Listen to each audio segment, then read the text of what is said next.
Hello friends, good morning. নতুন একটা mini ব্লগে তোমাদের সবাইকে ওয়েলকাম।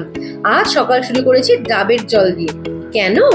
আজকে প্রচুর খাওয়া দাওয়া, এলাহি আয়োজন। আরে না না, কারণ আছে, বিশ্বাস করো। আজকে জামাই ষষ্ঠী আমার বাড়িতে। হ্যাঁ, দিনের দিন তো হয় না, আর সেটা তোমরা দেখেওছো লাস্ট মিনি ব্লগে। তাই আজকে হেয়ার ওয়াশ করে সেজে গুজে আমি হয়ে গেছি জামাই ষষ্ঠী করতে যাওয়ার জন্য রেডি।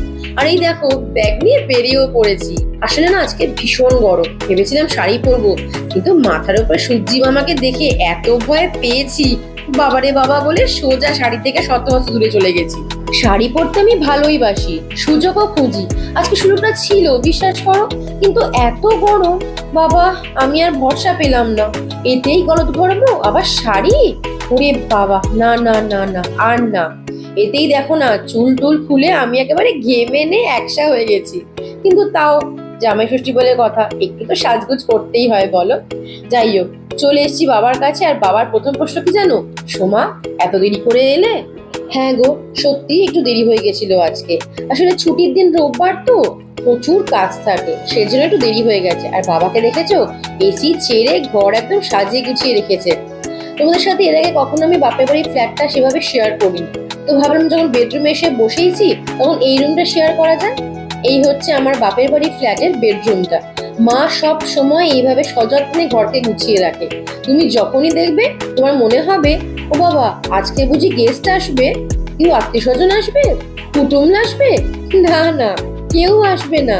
আমার মার বাবা ঘরকে এভাবেই সযত্নে গুছিয়ে রাখে, তোমার রোজ গেলে মনে হবে রোজই কেউ না কেউ আসছে। তো এই ছিল আমার বাপের বাড়ির বাবা মার বেডরুমটা। পরে অন্য কোনো ঘর শেয়ার করে দেবো। এই চলে এসে জামাই, আর শুরু হয়ে গেছে জামাই আদর। পাতে আরো মিষ্টি ছিল, জামাই তুলে দিয়েছে। চলছে এখানে আশীর্বাদ পর্ব, জামাইয়ের সুস্থতা আর উন্নতি কামনা করে। আর জামাই এখন কি বলছে শোনো। আর কেন বলছে সেটা এবার দেখেই নাও। এই ছিল সুমিতের প্রথম উপহার। দাঁড়াও দাঁড়াও, উপহার এখনো বাকি আছে সুমিতের। এখন চলছে মেয়েকে আশীর্বাদ। মেয়েকে আশীর্বাদ যখনই করে, বুকে পেটে মাথায় সর্বোচ্চ হাত দিয়ে আশীর্বাদ করে মা। মাকে বললাম, তুমি যখন উপহার দিয়েছো তুমি নিজের হাতে করে পরিয়ে দাও, সেটাই হবে বড় পাওয়া। তো মা এখানে নিজের হাতে আমাকে পরিয়ে দিচ্ছে। না, এই ছিল লোহা বাঁধানোটা। ডিজাইনটা দেখেছো? তোমাদের পরে ডিটেলস আমি আবার দেখাবো। সোনার জিনিস আজকাল একটাও পড়তে পারি না আমি আর সুমিত, সবই লকারে বদ্ধ হয়ে আছে। সেইটা চিন্তা ভাবনা করেই সুমিতকে রূপোর চেন, রূপোর বালা, আর আমাকে রূপোর লোহা বাঁধানো, আর তার সঙ্গে একটা সুন্দর আংটি। আর খাওয়া দাওয়ার পর্ব নেক্সট পার্টে। টাটা।